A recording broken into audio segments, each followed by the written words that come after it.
The Manilow Method podcast is a production by Logan Allen and me, Barry Harris.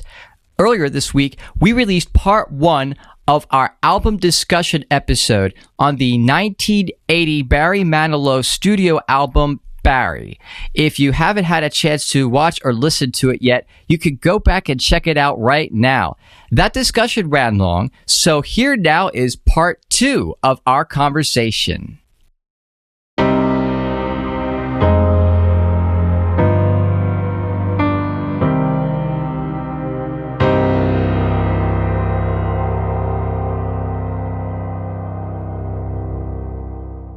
Here we go. We're coming out on side 2 with an absolutely beautiful track. This is track 6. It's entitled Life Will Go On. It was written by John Bettis and Richard Kerr. Check that out. Richard Kerr was a writer on Dance Away. He's a writer on Life Will Go On as well. This song is a beauty. In fact, the last time I think he played this in concert, or at least the last time that I've seen record of, was in 2000. He was doing a little mini run at the Mandalay Bay in Las Vegas, and he threw this song in the set one night. And this show actually aired on Manilow TV, which, at this point, if you don't know what it is, that is the subscription service. It's $10 a month. You watch a bunch of Barry Manilow concerts every month. We're both subscribed. You should get it, too, if you're a Barry Manilow fan. Anyway, this concert from 2000 has aired on Manilow TV, where he has performed Life Will Go On. And he introduces it by saying that it should have been a hit. It's here on the hype sticker. It's listed as a new Barry Manilow standard. Him saying it should have been a hit, I totally agree. I love this song so much. The only thing I will say about this song, I remember the first time that my mom ever heard it, or we ever listened to it together. It was actually that show on Manilow TV in Las Vegas where we listened to it. She said that the melody was a little hard to follow in certain places because it does kind of jump around, pitch-wise, range-wise. It jumps around a bit because it's the whole "go on and cry till you run dry, it's all right." It's like the phrases don't resolve as well as you think they're going to. I think that might be the one thing that maybe, blocked it from resonating with some people. Obviously, I think this is a huge fan favorite. I've heard of a lot of, hardcore fanilows like Barry and I really compliment this song and just speak on its beauty. So, Barry, how do you feel about this track? Yeah, I'm really in love with this with a lot of other fans. This was I think, yes, this should have been a hit. It could have been a hit. And I don't know if it ever was seriously released as a single, so I don't know if it was ever given that opportunity. But it's just, I love the way this song has a modulation where it repeats the chorus at the end and changes and moves the key up a whole tone. And obviously that's such a classic arrangement technique to lift the song forward. I think this may be such a fantastic example of using that modulation for hitting this final chorus in a way that really cuts through your heart. And one of the things I notice harmonically about this that I like is it plays a lot with the dominant motions, and for anybody that is not like a musical expert, I'll always say dominant motion is the foundation to music, from classical music on through the present. It's always, if you have a key like the key of C, if you have the 5th chord, which is the dominant, it usually resolves to the 1 chord. That tendency is going to rule pop music forever. That tendency that when you're on that dominant chord, you want to hit that, you want to go to the 1. But in this case, what it does, it starts with the 1 chord, and then it moves that 1 chord and gives it a dominant 7. And that resolves down to the 4. So it's just that, I love that way of playing with expectations. You're on the 1 chord, but now it suddenly becomes a dominant chord, then it goes to the 4th. And again, this is just this is highly technical speak, but it's that kind of thing that kind of excites me whenever I'm listening to music, and it's done in such an effective way. But I love how this expresses that heartbreak. It almost gives you, it's kind of similar. It's a companion to Lonely Together, to say it's okay to be miserable. It's okay to not feel great.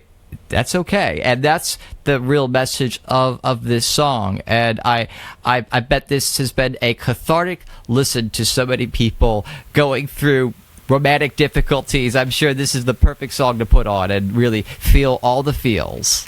Well, it's interesting that you brought up it's the same feeling as Lonely Together. Lonely Together starts side 1, Life Will Go On starts side 2, so it's almost like they were trying to mirror the same effect with that. I wanted to mention one thing about that chord progression that you said you liked. He, in a way, inverts it between the verse part and the chorus part, because the intro has the 1 chord, and like you said, it's got that dominant thing. I'm sorry for all the non-musicians watching this. This is going to be like 30 seconds of nonsense to you, but it's got the 1 chord here, and then the 1 chord stays in the right hand, but it switches to the dominant in the left hand. But then in the chorus, like you just played an example of, he hits the 1 chord, but then in the left hand this time it stays on the 1 chord, and he moves to the dominant in the right hand. So it's like he flip-flops that idea in different sections, which I think is just a masterclass in how to use similar concepts but have them sound completely different. That's so cool. And that's why we always keep coming back to the Manilow discography, because there's always something really interesting to mine out of pretty much any song in the discography, and this song is obviously no exception. This has been one of my... I'm telling you, every time I think of this album, like we said, people think I Made It Through the Rain, the singles. But when I think of this album, I think of this song. Like, this is just such a beauty, and I don't think it got the recognition that it deserved. I honestly think it could deserve a comeback if it wasn't so hard to sing. It was recorded in this key, and then it comes up here, which is hard for anybody. Now, or I say now, 25 years ago when we last know that he played it, he did it a whole step down, and then it ended in the original key, which might be a little easier to manage, but it's still a very hard song to sing. So let's move on here, if that's all right. Here we go. We're going to move on to a very... I just almost knocked everything over. We're going to move on to a very interesting track here. Track 7, Only in Chicago, written by Barry Manilow and drumroll Maurice White from Earth, Wind, and Fire. Barry, what's going on here? Well, that's kind of what I'm looking to explore here, because I've mentioned this to people that I'll say that are very familiar with Manilow, and this shocked them when I said, did you ever hear the song that Barry Manilow did with Maurice White? And they said, no. And so it fascinates me. So what we found in looking at the credits, it's very specific. It says the music is by Maurice White and Barry Manilow, and the lyrics are by Barry Manilow. So that's already a hint as to what happened.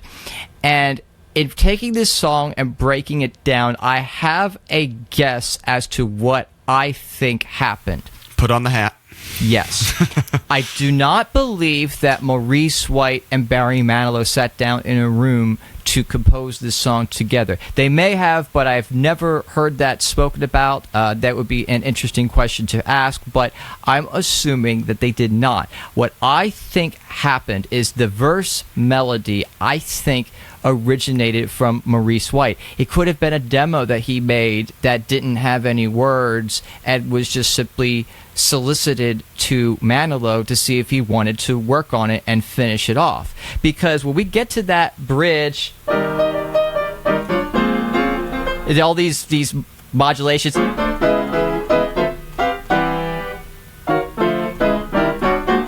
I think that part of it, the bridge, was Manilow's doing. I think he composed that part of it, but that verse, but I can't go back, cause I went back to find out what we did wrong, and I think Maurice White, I believe he probably wrote that melody. Manilow put the lyrics to it, and then came up with that bridge. Oh, like in Chicago, love is in the end. That sounds very Manilow-esque, and so I'm willing to put my money on that's what happened. So without any additional information, that's what I'm going to assume. So if you are watching this and you somehow have information as to Maurice White's involvement, maybe they did sit down in a room.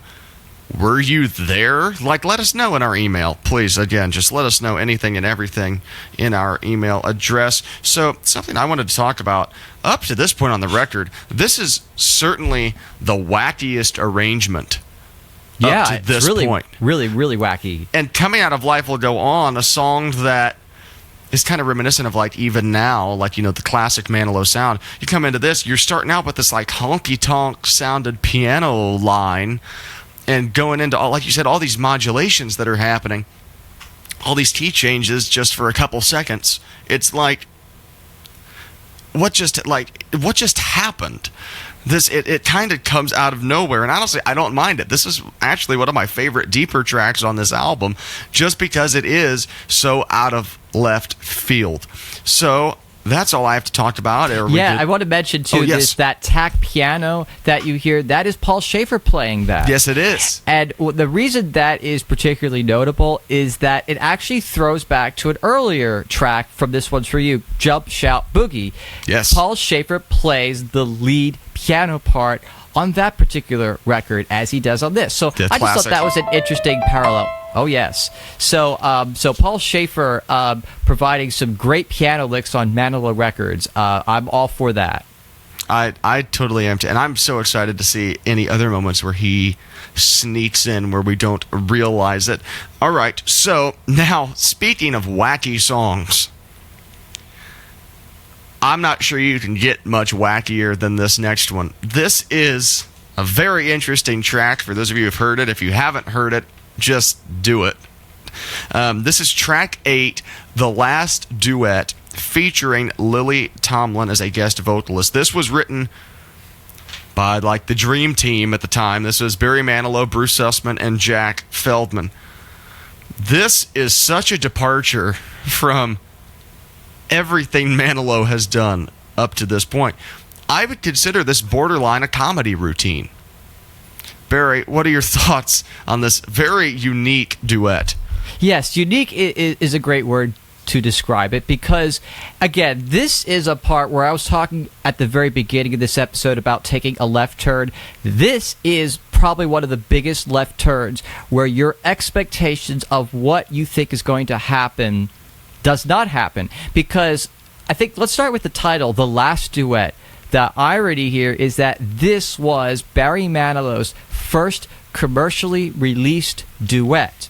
And to set the backdrop of what's going on in 1970, there was an absolute explosion of duets being recorded. They were so popular, and they would run up to the top of the charts, and they would stay there for weeks and weeks and weeks. From, You Don't Bring Me Flowers by Neil Diamond and Barbra Streisand, No More Tears, Enough Is Enough by Donna Summer and Barbra Streisand. Barbra Streisand was actually the queen of duets. She did a lot of duets in the day, but there's also Don't Go Breaking My Heart by Elton John and Kiki D, You're the One That I Want, and all these titles I just named, they are somehow referenced in this song. So this is a little bit of a parody of those duets by taking what would be a romantic love song and basically turning it into a hilarious breakup song.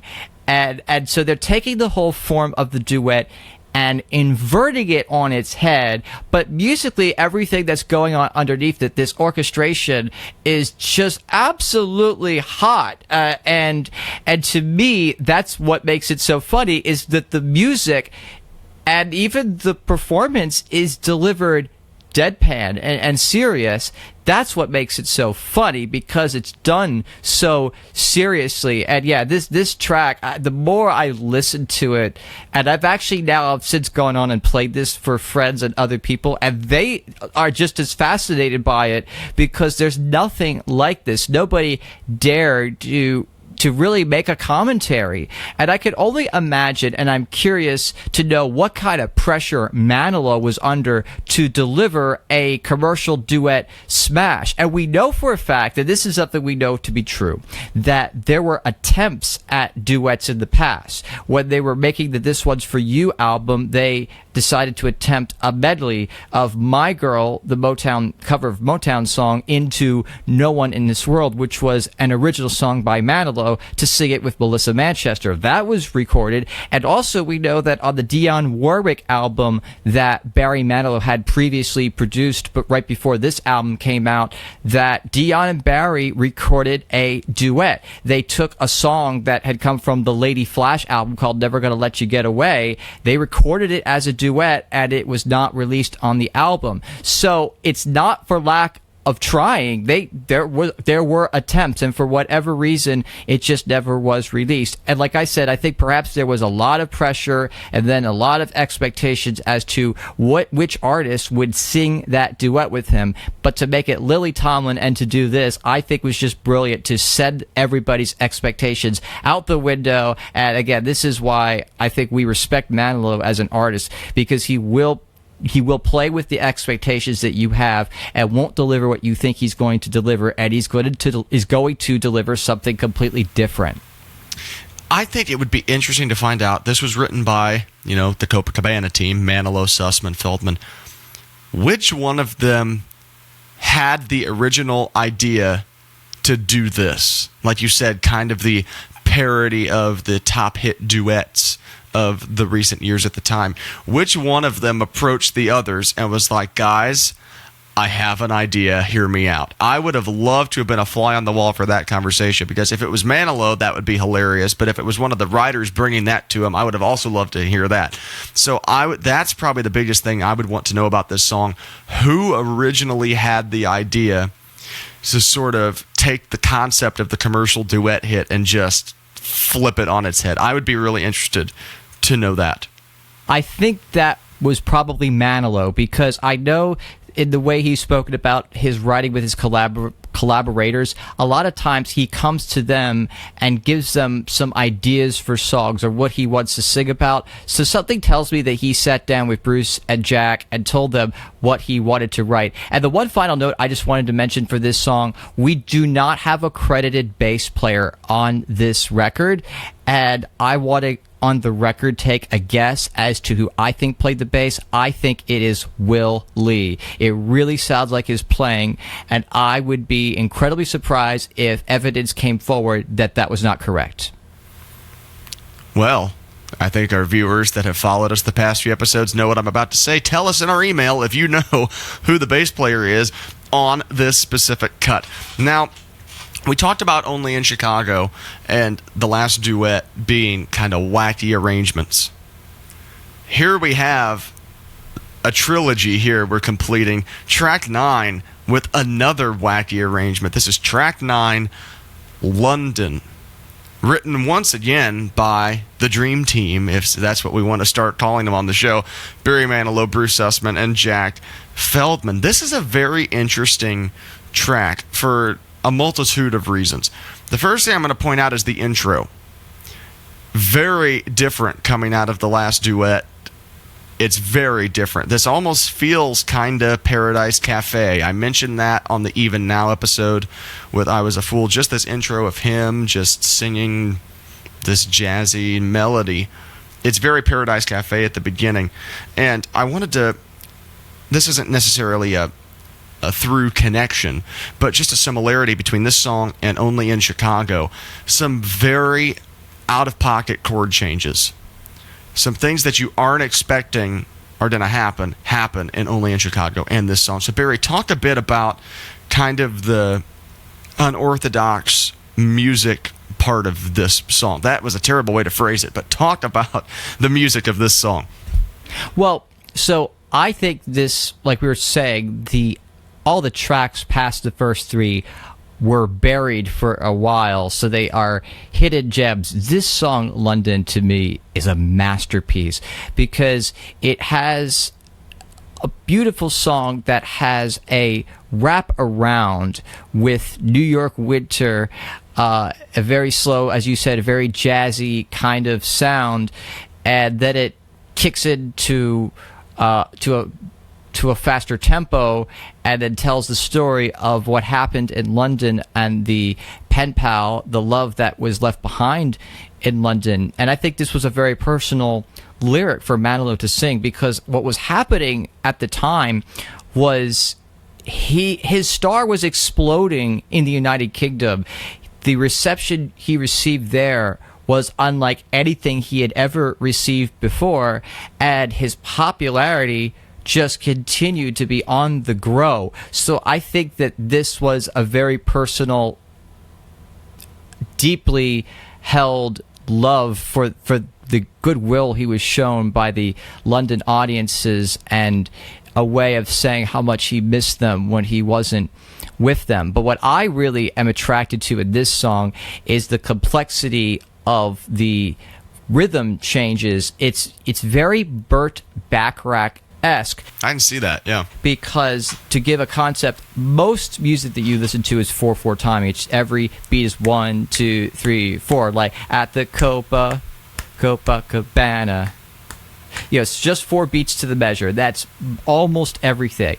But this is not that. The chorus is London 3, 4. What were we scared of? Why did I run from London? I dropped the beat there, so there were only 7 beats to the bar. So you basically had a bar of 3 and a bar of 4. So you basically what happened in that, a beat is dropped out, and that's why if you're listening to it and it feels different, it feels like there's a push and a pull. That's what's happening. Is there's this odd time signature that just shows up, and Burt Bacharach was famous for using that in his popular songs, like I Say a Little Prayer for You is like forever and ever will be, and I will love you forever. It's not straightforward, and so you really have to be paying attention if you're a musician. It throws you for a second, and you gotta try to chart it out and figure out what's going on here. So I like that, and I love that the instrumental part. I'm a sucker for these instrumental jams and instrumental solos, and you even have a bass solo, which is something. You have a Will Lee bass break at 3 minutes and 11 seconds. I made it a point to write that down because that caught me so off guard. And what I wanted to mention was, at this point in the album, this is the first weird time signature change that has happened up to this point in the album. So this is there's a lot to unpack in this song. And it's so late on the album, I can't help but wonder how many people would love this song, but they've never heard it. I agree. I think many people owe it to themselves. If they have never heard of this song, London, they need to go listen to it now. So, yeah, at some point in our series, we're going to talk about, he played it live a handful of times. He's only ever played it in the UK. I've never heard of him doing it in the USA. I mean, it wouldn't really make a ton of sense if he did.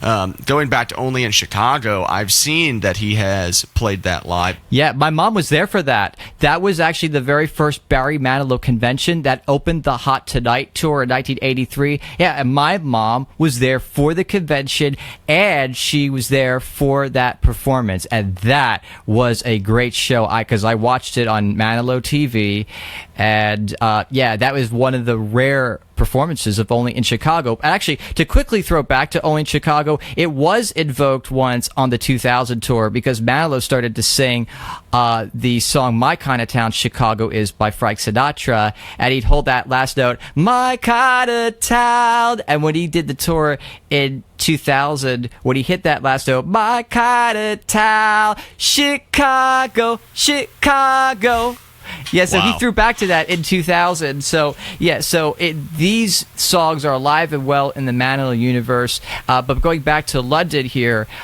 this is one that I think the last time I've ever heard of it being performed was a snippet of it was performed in 1996 on the World Tour. I've seen that on Manilow TV, but I don't think this has ever been done since then. But this is one that I think could be worth figuring out a way to pull this out. Maybe you would have to do this for a United Kingdom specific audience, maybe, but I love it, and I'm not from the United Kingdom.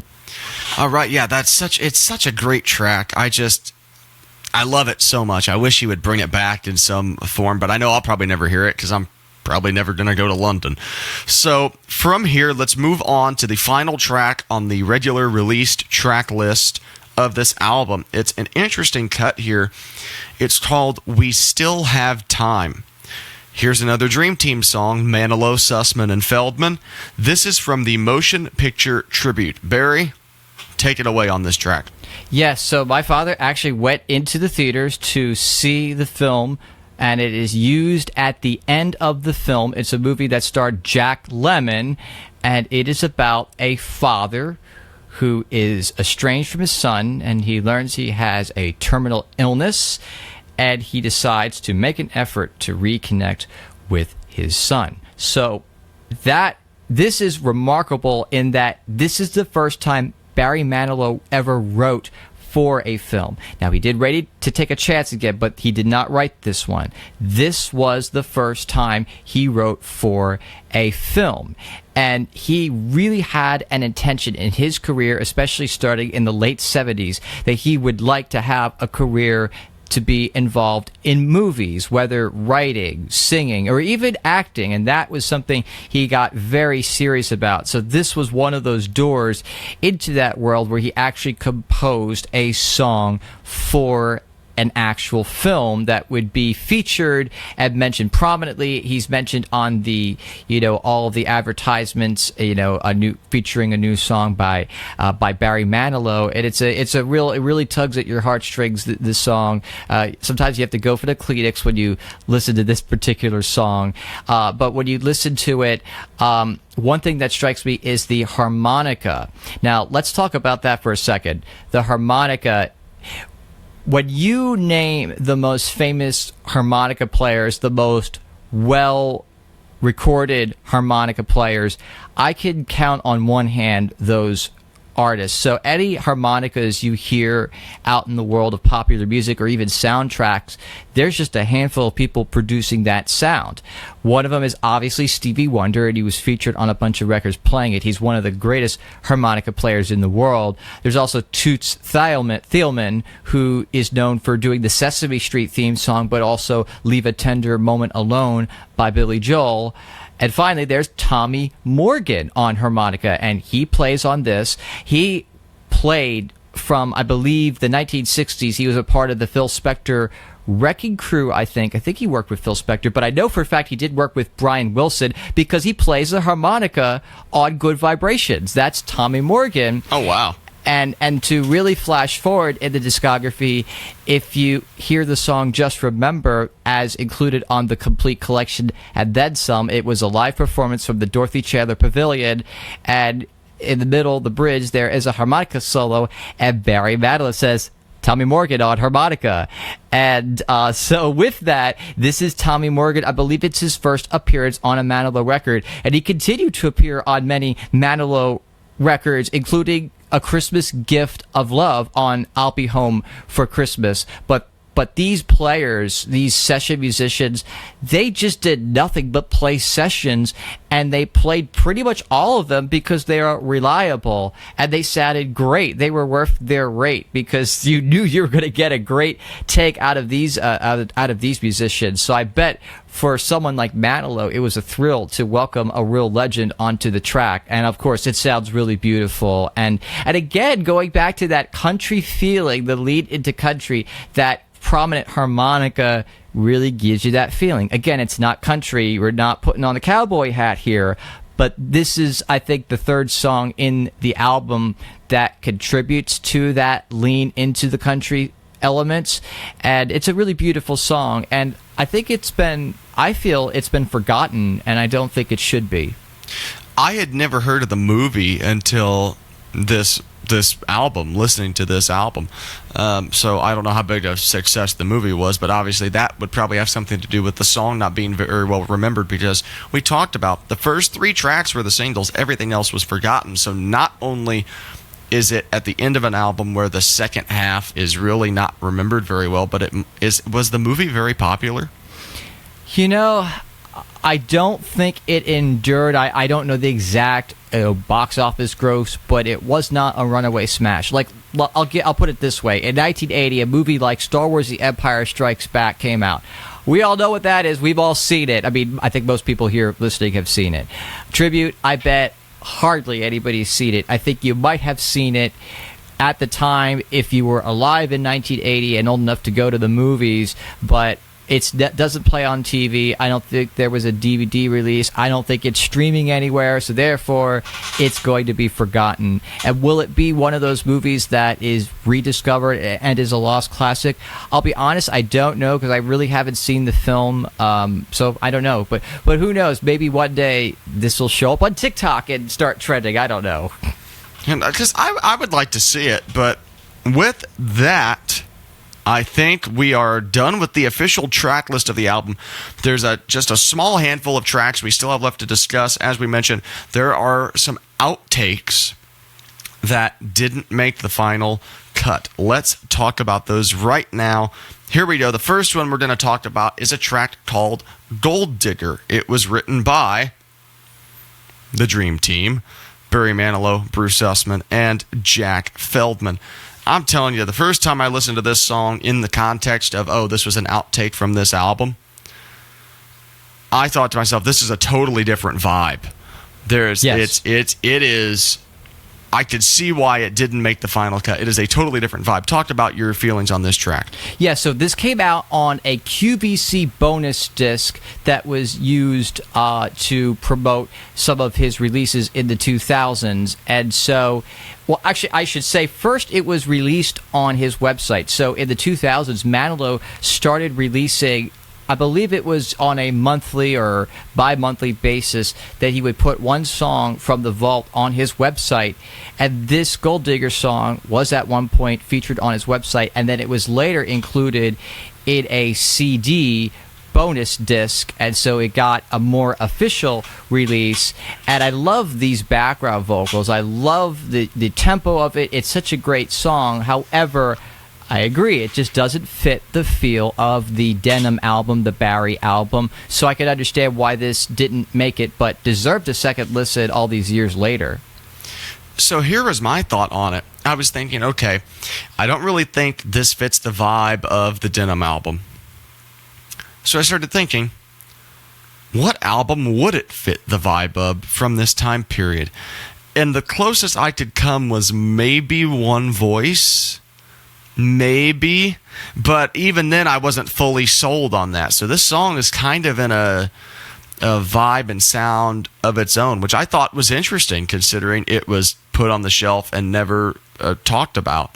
And speaking of, is that good? Are we good to move on? Speaking of songs that nobody talks about and that have a totally different vibe, we mentioned earlier Friend of the Devil. I'm going to go a little out of order here on our list because my list is out of order.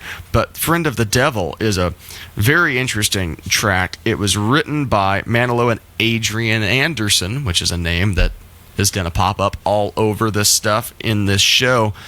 What I want to talk about is this. Make sure my keyboard's up. It's this. That riff right there. This interval right here. That is the tritone. Yes. That is also known as the Devil's Interval, just because it sounds so evil. Because typically, you hear this, which is like, the here comes the bride, that sort of sound. And we mentioned Star Wars, when you hear the fifth, it's this. So this is just such an evil sounding interval. and he really utilizes this in the song, and I think that's on purpose because it's the Devil's Interval, and the song is called Friend of the Devil. So Barry, you got so excited right there. What do you think of this song? I knew the tritone was the Devil's chord, but it did not occur to me. But you're totally right. It was so deliberate. And see, that's exactly how we were talking about this. Manilow uses techniques and finds the perfect way to bring them into the song. But what I wanted to note about this particular song, I made this comment earlier when we were talking about Dance Away. I think this at one point was slated to close side 1 of the album. And in the particular recording that had come out in the 2000s, it kind of has a bit of an abrupt ending. I actually think it might have been intended to repeat and fade. And that would have made perfect sense if that faded out and that was the end of side 1. So if you take out Dance Away and you listen to the old album and you substitute that, I think that makes sense. But again, I could be completely wrong about that. Got the hat on, of course. Yeah. But one thing I also note, and a reason why this didn't come out. So Manilow made a comment on this. He wrote in the note that accompanied Friend of the Devil is that it was just not the right time to do such a drastic change to his style. That was the reason why it was not commercially released. And so I totally understand that. But the other thing I observed is that from 79 to 1980, there was a string of nothing but angry and vengeful songs, which he made a section into his 1980 show. It seems like he was writing a lot of songs in that vein. Who's Been Sleeping in My Bed is probably the greatest example of that. But with Gold Digger, which we just talked about, In Front of the Devil, it's clear that that was a theme he kept writing on, but ultimately decided to not keep releasing songs like that. And I think that's kind of what we do as artists. We explore, but sometimes in terms of what we do publish could be totally different. And so this is an example of that. It's a great song. I'm glad that we've finally had the chance to hear it, because this last note is absolutely the arrangement is epic, but it leads and crescendos to this very, very big last note. It's one of the most dramatic and biggest belts and longest belts that I think we have of Manilow on record. It's great. So I wanted to mention that this sound, I could see why maybe it was taken off, because it sounds so different from the rest. Because again, already with that interval right there, that's already sounding different. That's this. We were talking about Lonely Together and Life Will Go On. So reassuring and calming and just, connecting people. And then boom, you've got the devil popping out right at you. Yeah. Like one song right before you're supposed to be calm. So I can see why he said it was this drastic change in sound and style, and they didn't feel it was appropriate for this album. I could agree with that. But again, I'm like you. I'm so glad we were able to hear it. Now, let's talk about our third and final outtake. That's what we'll call it. This is a song called Holding Out for You. This is a Marty Panzer lyric, music by Barry Manilow. The biggest thing I wanted to draw attention to with this track is it reminds me of Lonely Together. Barry, what are your thoughts on that? Do you have the same idea? I do have the same idea. It's exactly what I thought when I listened to this. And so, going back to what I was saying about Friend of the Devil, I think that Holding Out for You was maybe considered to be the opener of the album. And so I would say that's not an unusual or strange technique for an artist to maybe record several songs that are similar and then pick a song that of those songs that feels like the right fit for the album. Not necessarily what is the greatest song, but which one is the most appropriate fit for the album. And another example of that to take, there was a song called Where I Want to Be. It was used as a bonus track on the One Voice album. I think it was actually from the This One's For You sessions, just judging by the way the piano sounds. And I think it sounds like that was done in the same session as Looks Like We Made It. They both were similar sounding songs, but of course there's only room for one song that sounds like that. And I think that was the case here. You have Lonely Together, you have Holding Out for You, and so they have a similar sound with that Fender Rhodes sound and another, love song. And I think the fact, like I said, that Clive would like to promote a really good single, an outside song, I think that would make Lonely Together win out. But again, we are assuming that that was the debate that was had. We don't know at what point this was considered. Was it very seriously considered for a track sequencing? We don't know that answer. But what we do know is it was pretty much fully baked, fully recorded, and decided that it didn't fit the album. So I think at the end of the day, I think Hold Out For You is a really, really beautiful, nice song. I think at the end of the day, Lonely Together, I think was the best choice to open the album. I think for this type of song, Lonely Together was the right choice. I think it was too. I just wanted to make mention that out of these 3 outtakes we've discussed, this one felt the most, I don't want to say normal, but it felt the most Manilow of the 3, at least when you consider the context of the time period it was constructed in. I think this one, out of the 3, had the best shot of ending up on the album and not feeling out of place. Yes, it would have been perfectly in place if it was. So I think with that, I think we're good. That's right. All right, so we have officially finished talking about all the tracks. Now what we're going to do, we're just going to go through and we're going to talk about some of our favorite tracks, why they're our favorite, not spend too much time on it because this is already insanely long. So, Barry, give me 2 or 3 of your favorite cuts from this record. Okay, number 1, London. Has to be London. It's such an adventure. I love it. Only in Chicago, another great adventure song. My third favorite is I Made It Through the Rain, of course, because it's a great song about hope. It's a perennial mainstay of the show. It's been in the show and has stayed there ever since, with that one exception at Radio City Music Hall that I forgot about. But the one thing I want to point out is there's a Manilow TV episode from the very day that this Barry album came out, and Manilow commented in the letter that accompanied the concert was how weird it is to play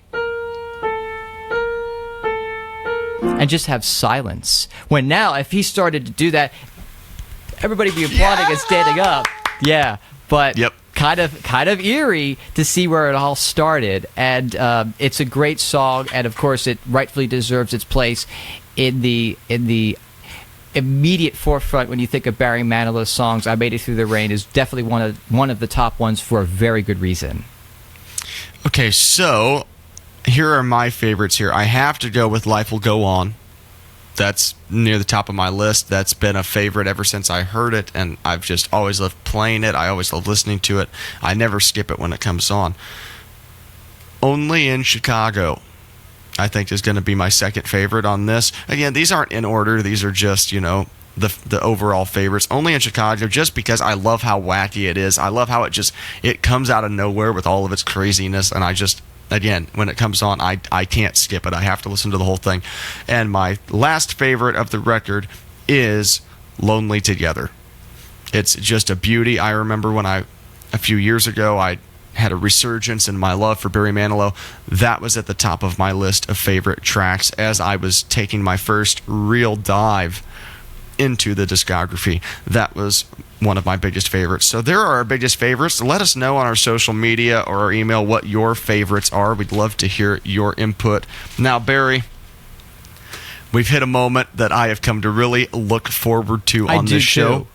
Please, what is about to happen? Okay, so we have decided that we are going to choose an MVP of the album.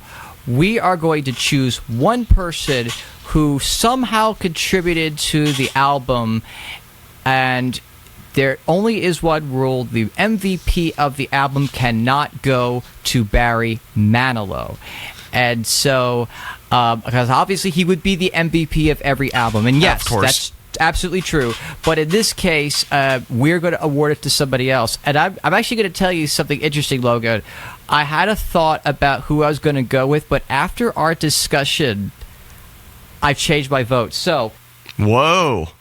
So this is funny because when we're talking about this and you're watching this in real time, Logan and I we talk about a lot of these things, but there's a lot in the program that we do not talk about, that we let ourselves hear for the first time. And I personally felt I changed my point of view a little bit after hearing Logan talk. So now I've got it written down. Okay. Are you ready, Logan? Do you have your... I'm ready. I think we're going to be different this time. Okay. Well, let's see what we come up with. Okay, so on 3, we're going to show it to the camera, and we're going to see what we picked. On 3, ready? 1, 2, 3. You know what? I was thinking Artie too. Artie was a possibility. All right, so why don't you talk about yours? So the reason I'm going to talk about Artie Butler is I'm looking at his credits on the album here. I've got my track list here just so I don't get these numbers wrong. He played the Calliope on track 1, which I think is one of the most memorable moments from this record, so that contributed to this answer as well. He arranged the rhythm tracks for Lonely Together, Life Will Go On, and We Still Have Time, 3 absolutely beautiful tracks. He did horn and string arrangements for a plethora of tracks on this album. I mean, Lonely Together, Bermuda Triangle, Life Will Go On, the last duet, We Still Have Time, and he played Fender Rhodes on Life Will Go On too. So he had so much involvement on so many of the standout tracks for me. I had to give it to Artie Butler. Bruce and Jack, give me your reasoning. Yeah, well, first I'll say Artie Butler was a great choice as well, and I also he was on my mind in considering this, but I switched to Bruce and Jack after going through and realizing just how much of the lyrics they contributed and how they brought such diversity to their writing assignments. They're writing about Bermuda, they're writing about London, they're writing for a film. And to me, it just made me think, well, that is such an important contribution to this record, and so I think they deserve the title on this one, not because that they dominated the record, but because that their contributions were so varied and what they were cooking up. So again, Bruce and Jack contributed a lot to this record, and when I give it MVP, I try to give it to somebody that I think if they weren't here, this album would not have been what it was, and it definitely would not have been what it was without those great lyrics, and so well earned, but good choice on your part too. I think there was maybe not a clear-cut choice. Yeah. I think like even now, the first episode we did, we both matched on Marty Panzer was our MVP for Even Now. I expected we were going to match on that. This one, I felt more like this was a complete toss-up. There's a lot of people that we could make a good case for, like, say, James Julis and Kevin DeSimone, his background vocals who appear for the first time on this record and really add a lot to the sound. So a lot of honorable mentions to go around here, but this is exciting because in us talking about these records, I evolve my perspective, I evolve my thinking, and I'm so glad we got to talk about this. I mean, I'm glad I got to finally talk about this album with somebody who's just as interested in this album as I have, because like we've said, a lot of people aren't familiar with this record, so it's hard to have a conversation. So I've enjoyed this conversation very much. I have, and if you have enjoyed watching this conversation and listening to our speculations and theories and ramblings, we hope you'll find us on social media. We're at the Manilow Method at every social media, Instagram, Facebook, whatever. We're here on YouTube. Subscribe on YouTube. If you're just listening to the podcast, find us on YouTube so you can see what we look like. And then we have an email address that we really encourage you to reach out to. We really encourage you to send us your stories. If you've met Manilow, if you've seen him in concert, what songs have you heard live? Just give us your stories and your memories if the music and the man himself have impacted you in any way. So, Barry, tell everybody who's new here how this show works. Yes, so every time that we are in season, which we're in season now, we're releasing new album discussion episodes. We are always going to bring you content every Monday and Friday. So that's why you need to subscribe and put the bell alerts for notifications on YouTube so you can see when we have a new video coming to you. The first and third Mondays of the month will always be Manilow Mondays. That means a brand new album discussion episode is going to drop. Then, once we release that album discussion as we have today, this week, coming up on Friday of this week, Logan is going to release a cover song from the album we just discussed, which is the Denim Barry album. Then coming up next week on Monday, I will be releasing my own cover of a song from this album, the 1980 Barry album. And then next Friday, Logan and I are going to be releasing a cover of a song from this album. So you have to tune in to find out which songs we decided to do. We're never going to publish what songs we do, so be sure you're subscribed, you follow us online, be sure to connect with us any way you can. We hope you enjoyed our discussion, our rather long discussion of the Barry album from 1980, and we can't wait to dive into more of the Manilow discography in the coming weeks, and we hope you'll join us on our next album discussion. It's something we should talk about. We will see you next time on the Manilow Method. After taping the episode that you just watched, we received a gift here at the Manilow Method, and we can show it to you. By the way, I want to give a shout out to my friend Brent from California. He's the one who got this album for me, and he didn't even know that we had taped an album discussion on this very album. So that was entirely serendipitous. This is a Japanese pressing of the Barry Denim album, complete with an obi strip. An obi strip is the name for that thing off to the side that has all the writing in Japanese. But the Japanese pressing of the Barry Denim album also contains a personal letter from Barry Manilow. I'll read it to you. Dear friends, I'm very much looking forward to going to Japan and hope to see you soon. Love, Barry Manilow. Of course, Barry Manilow did make it to Japan for the first time in 1983, and he found so many adoring fans that were so excited to greet him and welcome him to their country. And there are some great television specials that were taped in Japan that were absolutely amazing concerts. So there you have it, a very special piece of Barry Manilow history. Hey everybody, we hope you enjoyed today's episode of the Manilow Method with me, Logan Allen, and my co-host, Mr. Barry Harris. Before we go, I just want to make a brief plug for the Manilow Music Project. For those of you who don't know what that is Dr. Manilow's nonprofit organization that donates funds, equipment, instruments to schools' music programs that can't necessarily afford them. They're a great project with a great mission, and we highly recommend you check them out. You can find them at Manilow Music Project on social medias and at manilowmusicproject.org online. You can donate there and learn all sorts of other information. One more thing, our brief theme music that you hear at the beginning of every episode is based on Frédéric Chopin's Prelude in C minor. It was performed by my co-host, Barry Harris, and for those of you who are really in the know about Barry Manilow music, that is what Could It Be Magic is based off of, that Prelude in C minor. So one last thing, thank you to Barry Manilow and his band and his crew and everyone else that has helped in his success along the way, because without all of them, we would not be here celebrating this fantastic music with you. So be sure to tune in later this week on Friday when I drop a cover song from the album that we just discussed, and then Barry is going to drop one next Monday, and then we're going to drop a collaboration on one of those songs next Friday. So we've got content rolling out for you all week long. We hope you subscribe, hit the notification bell. Anytime we post a new video, you will be alerted. Thank you so much, everybody. We will see you soon on the Manilow Method.